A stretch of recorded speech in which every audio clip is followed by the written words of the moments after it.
और आइए आज की बड़ी खबर आपके सामने प्रस्तुत करते हैं। सियासत में पहलवानी करना, या यूं कहें कि पहलवानी करते करते सियासत में भी पहलवानी करना मुलायम सिंह यादव को बड़े अच्छे से आता रहा है। लेकिन आज एक बेटे ने ही बाप को पटखनी दे दी, यानी कि मुलायम सिंह यादव आज का दिन कभी नहीं भूल पाएंगे। और वो इसलिए क्योंकि उनके बेटे अखिलेश यादव के पास चुनाव आयोग के आदेश के अनुसार साइकिल का चिन्ह मिल चुका है, यानी कि पार्टी की पूरी कमान अब अखिलेश यादव के हाथ में है और मुलायम सिंह यादव के हाथ में अब कुछ भी वैसा नहीं बचा। ये बात अलग है कि मुलायम सिंह यादव ऐलान कर रहे हैं कि वो अखिलेश यादव के खिलाफ खड़ा होकर खुद अपने बेटे को हराएंगे। लेकिन जिस तरह से ये फैसला सामने आया, जो पिछले 6 महीने से लगातार पारिवारिक ड्रामा चल रहा था, उसका आखिरकार आज अंत होता दिखाई दिया। हमने देखा कि कैसे अखिलेश यादव के समर्थक बड़े पैमाने पर खुशियां मना रहे थे। हालांकि इस खुशी का मतलब तो तभी निकले जबकि उत्तर प्रदेश में साइकिल पर अखिलेश यादव एक बार फिर सवारी कर पाए। तो साइकिल की जंग में अखिलेश यादव वाकई में बाजी मार चुके हैं, लेकिन चुनाव आयोग ने अखिलेश यादव के खेमे को सिंबल दे दिया है, वहीं पार्टी का नाम अलग नहीं है। तो कुल मिलाकर देखा जाए तो अब स्थिति बड़ी ही विकट बन रही है। लेकिन राजनीतिक समीकरण क्या होगा? क्या वाकई में समाजवादी पार्टी का पूरा फायदा अखिलेश यादव को मिल पाएगा? क्या उनका वोट बैंक उनके साथ रह पाएगा? क्या वाकई में कांग्रेस के साथ तालमेल कर कुछ फायदा हो पाएगा? ये सब यक्ष प्रश्न है जिसका जवाब 11 मार्च को मिल ही जाएगा।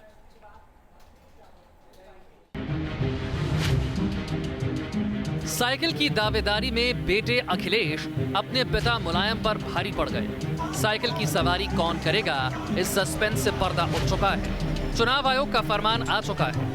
आयोग ने साइकिल चुनाव निशान पर अखिलेश गुट के दावों पर मोहर लगा दी है। वहीं मुलायम गुट हाथ मलता रह गया। चुनाव आयोग का फैसला आते ही चाचा रामगोपाल यादव मीडिया के सामने आए। वर्चस्व की जंग में जीत से गदगद रामगोपाल कह रहे हैं कि अब दोनों गुट मिलकर अखिलेश को दोबारा सीएम बनाने के लिए मेहनत करें। मैं आपके माध्यम से उत्तर प्रदेश के समाजवादी पार्टी के कार्यकर्ताओं और नेताओं को भी बहुत बधाई देना चाहता हूं और उनसे अपील करता हूं कि वे दोबारा अखिलेश को मुख्यमंत्री बनाने के लिए पूरी ताकत से युद्ध क्षेत्र में चले जाएं। प्रत्याशियों की सूची और महागठबंधन 2-1 दिन के अंदर प्रत्याशियों की सूची पहले 2 फेज की तो जारी हो ही जाएगी, क्योंकि अभी तो हम लोगों को यही निश्चय नहीं था कि क्या होगा। साइकिल की गद्दी मिलते ही अखिलेश समर्थक खुशी से झूम उठे। उन्हें लगता है कि इस नूरा कुश्ती का चैप्टर क्लोज होगा और अब विरोधियों से पार्टी निपटेगी। समाजवाद के शक्ति प्रदर्शन में एक बार फिर पिता मुलायम को बेटे अखिलेश से शिकस्त का सामना करना पड़ा। बैकफुट पर आए नेताजी के तेवर अब नरम नजर आ रहे हैं। बताया जा रहा है कि चुनाव आयोग के फैसले के बाद मुलायम ने अखिलेश को बधाई दी। अब इसे समाजवादी संग्राम में सीज फायर कहें या फिर नेताजी की नई चाल। समाजवादी पार्टी के विरोधी अब भी इसे महज ड्रामा ही करार दे रहे हैं। तो अब उत्तर प्रदेश को युवराज नहीं चाहिए, परिवारवाद नहीं चाहिए, जाति और धर्म की जो राजनीति करने वाले हैं वो लोग नहीं चाहिए। उत्तर प्रदेश को विकास देने वाली सरकार चाहिए। वर्चस्व की जंग में टीपू ही सुल्तान साबित हुआ। पार्टी के अंदर अखिलेश विरोधियों को सख्त जवाब मिला है, लेकिन इस फैसले के बाद क्या समाजवादी पार्टी में ऑल इज वेल हो गया, कहना मुश्किल है। दिल्ली से सैयद आमिर हुसैन के साथ टीम न्यूज नेशन। चुनाव आयोग ने अखिलेश गुट के दावों पर मोहर लगा दी है और आइए अब आपको दिखाते हैं कि इस फैसले से क्या क्या फर्क पड़ता दिखाई देता है। सबसे पहली बात तो यह है कि यह फैसला election symbol reservation and amendment order 1968 के पैरा 15 के तहत दिया गया है। फैसले में चुनाव आयोग ने लिखा कि अखिलेश यादव की अगुवाई वाले गुट को ही समाजवादी पार्टी माना जाए और इसलिए पार्टी का नाम और सिंबल दोनों अखिलेश यादव के समर्थकों को दिया जाए। और वो इसलिए क्योंकि पिता पर आज पुत्र भारी पड़ा है। और वो हम आपको इसलिए बता रहे हैं क्योंकि अखिलेश गुट ने जो दावा पेश किया उसमें 228 उनके समर्थकों में से 205 विधायकों का समर्थन अखिलेश यादव को मिल रहा था। 68 समाजवादी पार्टी के एमएलसीज हैं, जिनमें से 56 एमएलसी अखिलेश यादव के समर्थन में खड़े थे और 15 सांसदों ने अखिलेश यादव का समर्थन किया था। राष्ट्रीय कार्यकारिणी के 28 सदस्यों का समर्थन भी अखिलेश यादव को मिला हुआ था और इसी वजह से समाजवादी पार्टी पूरे तरीके से अब अखिलेश यादव के पास है। मुलायम गुट ने तमाम दलीलें प्रस्तुत की थीं और यह भी दावा किया था कि मुलायम सिंह यादव ही पार्टी के राष्ट्रीय अध्यक्ष रह सकते हैं। आइए आपको दिखाते हैं कि मुलायम गुट ने जिस तरीके से रामगोपाल यादव द्वारा बुलाए गए राष्ट्रीय अधिवेशन को असंवैधानिक करार दिया था। मुलायम सिंह यादव ने राष्ट्रीय अध्यक्ष के फैसले को चुनौती भी दी थी, लेकिन यह सब कुछ अब धता रह गया है क्योंकि अब इसका कोई मतलब नहीं रह गया है। नवजोत सिंह सिद्धू क्रिकेटर हैं, कमेंटेटर हैं, राजनीतिज्ञ हैं, कॉमेडियन भी हैं। सिद्धू ने चुनाव के आखिरी वक्त कांग्रेस का दामन थामा है और इससे क्या नवजोत सिंह सिद्धू को काफी फायदा मिलेगा? राहुल गांधी से मुलाकात करने के बाद कांग्रेस का दामन थामने साथ ही सिद्धू ने यह कहा है कि वो जन्म से ही एक कांग्रेसी हैं। जाहिर सी बात है, सिद्धू पहले भारतीय जनता पार्टी में शामिल थे और भारतीय जनता पार्टी की बड़ाई करते कभी थकते नहीं थे, लेकिन अब जबकि राजनीतिक पासा पलट गया है तो ये सिद्धू वाणी का एक अलग अंदाज भी सामने आया है। मेरी ये घर वापसी है, मैं वापस घर आ गया। बाकी कुछ लोग टिप्पणियां कसते हैं, असर नहीं है। दुनिया में सबसे बड़ा रोग मेरे बारे में क्या कहेंगे लोग। सिद्धू पार्टी को मां कहता था कि ये बड़ा जबरदस्त ज्वलंत, कोई प्रधान जब बोलता है तो बड़ी जिम्मेवारी से बोलता है। मां बोलता था, लेकिन माता तो कैकेयी भी थी जो वनवास भेजती थी, अपनी जड़ से दूर करती थी, घर से बाहर भेजती थी कि नहीं थी? वो वनवास भेजती थी और माता कौशल्या वापस बुला के विश्वास का सद्दा भेजती थी। तो ये तो आप तय कर लो कि कैकेयी कौन है और माता कौशल्या कौन है। सारा जग वाकिफ है, पंजाब वाकिफ है कि मंथरा का रोल किसने निभाया पंजाब में, कौन उकसाता था, कौन साजिशें करता था और कौन सिद्धू को वहां देख के असुरक्षित महसूस करता था। वो मंथरा कौन है, ये जो पब्लिक है ये सब जानती है। सिद्धू नहीं कहता, राजेश खन्ना कह गए, बहुत पुराने, वो भी कांग्रेसी थे। परित्राणाम साधुनाम विनाशाचाय दुष्कृताम धर्म संस्थापनार्थाय संभवानी युगे युगे। आवाज़े खलक नगाड़ाए खुदा, जनता की आवाज में परमात्मा की आवाज है। दरबार वतन में जब एक दिन सब जाने वाले जाएंगे, कुछ अपनी कज़ा को पहुंचेंगे, कज़ा मौत है, कुछ अपनी कज़ा को पहुंचेंगे, कुछ अपनी सजा को पाएंगे। ऐ खाक नशीनों उठ बैठो, अब वक्त कहां आन पहुंचा है जब बादल के तख्त गिराए जाएंगे और ताज उछाले जाएंगे। भाग बाबा बादल भाग, कुर्सी खाली कर, पंजाब की जनता आती है, आती है। सिद्धू वाणी अपने आप में बड़ी दिलचस्प होती है क्योंकि नवजोत सिंह सिद्धू जानते हैं कि कैसे अपने शब्दों के जाल में चाहे वोटर हो या पत्रकार या फिर जनता, उन्हें कैसे रिझाया जा सकता है। लेकिन सिद्धू का आना कांग्रेस के लिए वाकई में फायदेमंद है क्या? क्या भारतीय जनता पार्टी को बहुत ज्यादा नुकसान होने वाला है? आइए आपको दिखाते हैं एक स्वॉट एनालिसिस। सियासत के माहिर खिलाड़ी नवजोत सिंह सिद्धू ने भले ही अपनी टीम बदल ली हो, लेकिन विरोधियों पर वार करने का यह अंदाज बेहद पुराना है। सिद्धू सियासत के जितने मंझे हुए खिलाड़ी हैं, उतने ही शानदार कैंपेनर हैं। शेरो शायरी, जुमलेबाजी के जरिए विपक्षी दलों पर हमला बोलना उनकी पहचान है।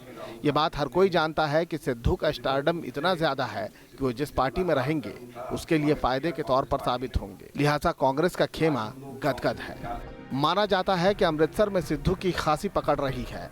अमृतसर में ही 10 विधानसभा सीटें हैं जिन पर सिद्धू प्रभाव डाल सकते हैं। इसके अलावा 8 सीटें सिद्धू के होम टाउन पटियाला में भी हैं। रैली में भी सिद्धू अपने दम पर भीड़ जुटाने का मादा रखते हैं। कहा जा रहा है कि सिद्धू की पकड़ वाली सीटों पर कांग्रेस का वोट प्रतिशत बढ़ेगा। सिद्धू भी कह चुके हैं कि पार्टी उन्हें जो भी काम देगी वो आला कमान की बात मानेंगे। चंद्रमा अपनी कलाएं नष्ट करके दोबारा बना सकता है, सूखे दरियाओं में बाढ़ आ सकती है, फूल टूट के फिर बहारों में आ सकते हैं। तो दो लोगों के शक शुबा टेबल पे दूर क्यों नहीं हो सकते भाई? हालांकि सिद्धू के कांग्रेस में आने से सब कुछ ऑल इज वेल हो जाएगा, इस बात की कोई गारंटी नहीं, क्योंकि जब से सिद्धू ने बीजेपी छोड़ी थी उसके बाद वो आम आदमी पार्टी के साथ भी अपना फायदा और नुकसान देख रहे थे। आम आदमी पार्टी में जब बात बनी नहीं तब सिद्धू ने कांग्रेस का हाथ थामा। ऐसे में सिद्धू ने कांग्रेस ज्वाइन करने में काफी देर कर दी। राज्य में 17 जनवरी से नॉमिनेशन शुरू होने वाले हैं और कांग्रेस को सिद्धू के लिए रणनीति बनाने का पूरा वक्त नहीं मिला है। देरी तो होती है यार, धीरे धीरे ही पकता है सब कुछ। धीरे धीरे रे मना धीरे सब कुछ होए, माली सींचे 100 घड़ा, ऋतु आए फल होए, देर आए दुरुस्त आए। जाहिर है पंजाब चुनाव में सिद्धू की नई पारी भी दांव पर होगी। सिद्धू अपनी नई पारी में कितने हिट होते हैं इस बात का पता चुनाव के नतीजों के बाद ही चलेगा। Madhurendra Kumar, news nation, Delhi. रही जरा भारतीय जनता पार्टी की चर्चा करते हैं, जिसने उत्तराखंड और उत्तर प्रदेश में अपने उम्मीदवारों की पहली लिस्ट जारी कर दी है। ये इसलिए भी महत्वपूर्ण है क्योंकि भारतीय जनता पार्टी जब अपनी लिस्ट जारी कर रही है तो उसमें नए नवेले नेताओं की, जो इन्होंने पार्टी को हाल फिलहाल अपना घर बनाया है, उन्हें ज्यादा तरजीह दी जा रही है और इसे लेकर पार्टी के भीतर विरोधाभास की स्थिति भी उभर रही है। कुछ ऐसे लोग भी हैं जो पहले से काफी सुर्खियों में रहे हैं और उन्हें भी टिकट मिला है। तो क्या भारतीय जनता पार्टी इस बार चाल चरित्र और चेहरे के आधार पर टिकट बांट रही है? बीजेपी में घंटों मंथन चला, एक एक उम्मीदवारों के नाम पर गहन चिंतन भी हुआ, लेकिन बीजेपी ने शाम को उत्तराखंड और उत्तर प्रदेश के उम्मीदवारों की लिस्ट जारी की। उससे एक बात साफ हो गई कि पार्टी ने न केवल दूसरे दलों से आए लोगों को टिकट दिया है, बल्कि कई नेताओं के परिवार को भी तरजीह दी गई है। उत्तराखंड में पार्टी ने 70 में से 64 टिकट के लिए उम्मीदवारों का ऐलान कर दिया है। कांग्रेस से बगावत कर बीजेपी में शामिल हुए हरक सिंह रावत को कोटद्वार से पार्टी का उम्मीदवार बनाया गया है। वहीं सोमवार को ही कांग्रेस छोड़कर बीजेपी में शामिल हुए राज्य के कद्दावर नेता यशपाल आर्य के बेटे को नैनीताल से टिकट दिया गया है। पार्टी ने साफ कर दिया है कि उत्तराखंड में पार्टी का कोई भी सीएम फेस कैंडिडेट नहीं होगा। चयन का सवाल है, वह चुनाव के पश्चात हमारी पार्लियामेंट्री बोर्ड चुने हुए विधायकों के साथ सलाह करके तय करेगी। बीजेपी की कहानी उत्तर प्रदेश में भी उत्तराखंड जैसी ही है। उत्तर प्रदेश के पहले 2 चरण के लिए 149 कैंडिडेट्स का ऐलान कर दिया गया है। सरधना से संगीत सोम, मेरठ से लक्ष्मीकांत वाजपेयी को टिकट दिया गया है। उत्तर प्रदेश के नोएडा, साहिबाबाद और कैराना के लिए पार्टी ने अभी उम्मीदवारों का ऐलान नहीं किया है। उत्तर प्रदेश में भी पार्टी अभी किसी को भी मुख्यमंत्री के तौर पर उतारना नहीं चाहती। सभी लोगों को समावेश किया गया है और सभी लोगों की ज्यादा से ज्यादा ठीक रिप्रेजेंटेशन हो, इसकी चिंता की गई। जाहिर है बीजेपी के सामने चुनौती दूसरी पार्टियों से कहीं ज्यादा है, क्योंकि बीजेपी में दूसरे दलों से टूटकर लोग ज्यादा शामिल हुए हैं। ऐसे में बाहरी लोगों को अगर पार्टी तरजीह देगी तो पार्टी को जमीन से जुड़े कार्यकर्ताओं की नाराजगी भी झेलनी पड़ सकती है। यूपी का चुनाव भारतीय जनता पार्टी के लिए बेहद अहम है, इसलिए उम्मीदवारों के चयन में बीजेपी ने उन तमाम समीकरणों का ख्याल रखा है जिससे सीटें जीती जा सकें। वीडियो जर्नलिस्ट जयराम के साथ रविकांत राय, न्यूज़ नेशन, दिल्ली। सियासत में जब भी चर्चा होती है तो गरीबों की बात हमेशा आगे होती है।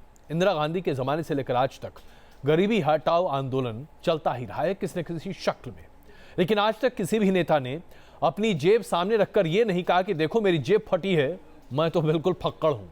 कांग्रेस के उपाध्यक्ष राहुल गांधी ने ऋषिकेश में लोगों के सामने कुछ यही किया। यह बात अलग है कि यह करते हुए उन्होंने प्रधानमंत्री नरेंद्र मोदी पर जबरदस्त तंज कसे, जिसका जवाब बीजेपी बड़े तिलमिला कर दे रही है। फटा कुर्ता, निकली सियासत, और क्या खूब निकली। कुर्ता भी तो राहुल गांधी का है, इसलिए जब भरी महफिल में हाथ जेब के बगले झांकने लगी तो सब टकटकी लगाए देखने लगे। कुछ शर्माए होंगे, कुछ इतराए होंगे, और राहुल गांधी अपनी कुर्ता फाड़ सियासत पर मुस्कुरा रहे थे। फटे हुए कपड़े मैं कभी पहनता नहीं हूँ। ये भी मैं देख रहा था, यहाँ पे मेरा कुर्ता फटा हुआ है। ये देखो, मैं आपको एक और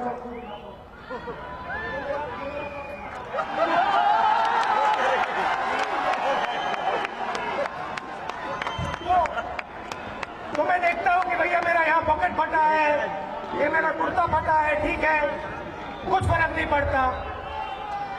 नहीं, नरेंद्र मोदी जी का पॉकेट कभी नहीं फटेगा, नरेंद्र मोदी जी का कुर्ता कभी खराब नहीं दिखेगा। मगर नरेंद्र मोदी जी गरीबी की राजनीति करते हैं, फटे कपड़ों वालों की राजनीति करते हैं। चंद मिनटों पहले तक राहुल महंगी सी जैकेट पहने नजर आ रहे थे, तब तो शायद ही कोई ये सोच पाए कि जेब यूं फटी निकल आएगी और राहुल उसे यूं महफिल में सरेआम कर देंगे। ये सपना तो सियासी विरोधी भी नहीं देख पा रहे होंगे। लेकिन जेब की कंगाली से राहुल सियासी अमीरी का दांव चल गए और इसलिए बीजेपी हमलावर है, क्योंकि सवाल सियासी नफे नुकसान का है। श्रीमान Rahul Gandhi attention seeking disorder की बीमारी से ग्रस्त हैं। उनको सख्त इलाज की जरूरत है, क्योंकि ये बीमारी बच्चों को होती है। अगर 48 साल के किसी युवक को ये बीमारी है तो निश्चित रूप से उसको इलाज कराना चाहिए। श्रीमान राहुल गांधी, उत्तराखंड में चुनाव है, वहां आपकी सरकार है, लोग जानना चाह रहे थे कि आपकी सरकार ने उत्तराखंड के लिए क्या किया है, लेकिन आपने उस पर एक शब्द नहीं बोला। राजनीति में गरीब की बात करने का चलन पुराना है, लेकिन खुद को गरीब दिखाने बताने का चलन नया है। शायद ये चाय वाले पीएम का असर है। अब राहुल की फटी जेब वोट बटोरे ना बटोरे, लेकिन फिलहाल फटे कपड़ों वालों ने थोड़ा सुकून पा लिया होगा कि जब राहुल की जेब फटी है तो उनके फटे कपड़े में क्या बुराई। ऋषिकेश से मनमोहन भट्ट के साथ टीम न्यूज नेशन। नोटबंदी के बाद सरकार ने और आरबीआई ने एक बड़ी राहत आम जनता को दी है। अब आप एटीएम मशीन में जब पहुंचे तो वहां एक बार में 10,000 रुपए तक निकाल सकते हैं। इससे पहले अभी तक एटीएम से 4,500 रुपए ही निकाले जा सकते थे, लेकिन एक हफ्ते में आप अपने बैंक अकाउंट से 24,000 रुपए ही निकाल सकते हैं। इस लिमिट में अभी तक कोई फेरबदल नहीं किया गया है। जिन लोगों के पास करंट अकाउंट है, यानी कि चालू खाता है, वहां पर भी पैसे निकालने की लिमिट बढ़ा दी गई है। चालू खाते से अब हर हफ्ते 1 लाख रुपए तक निकाला जा सकेगा। पहले चालू खाते से एक हफ्ते में 50,000 रुपए तक की रकम ही निकाली जा सकती थी। ये लिमिट बढ़ा दी गई है। लोगों की मुश्किलें अब जरा कम होती दिख रही हैं। एटीएम मशीन्स अभी भी अगर देखें तो ज्यादातर काम नहीं करते। 3 एटीएम मशीन में शायद एक ही काम करता दिखता है, लेकिन क्या अब लोग खुश हैं? बिल्कुल सहूलियत होगा लोगों को और बहुत अच्छा किए हैं, क्योंकि बहुत से लोग परेशान हो रहे थे, क्योंकि कहीं ना कहीं कैश की तो ज़रूरत पड़ती ही है। बहुत बढ़िया डिसीजन है। पहले 4,500 मतलब कम था, मतलब तो इससे आप मतलब लोगों को बिल्कुल परेशानी होगी। 10,000 बहुत सही है। तो अच्छी तो अच्छा मतलब लोगों के लिए अच्छा हो गया कि 10,000 लिमिट हो गया। इनको ज़्यादा बैंक की धक्का नहीं खाने पड़ेंगे, एटीएम से कैश निकाल सकते हैं। 10,000 है तो ये बहुत बेटर हो जाएगा। 4,500 में एक हफ्ते की भी हो जाता था। 10,000 में 1 या 15-20 दिन तक आराम से हो सकता है उसके अंदर।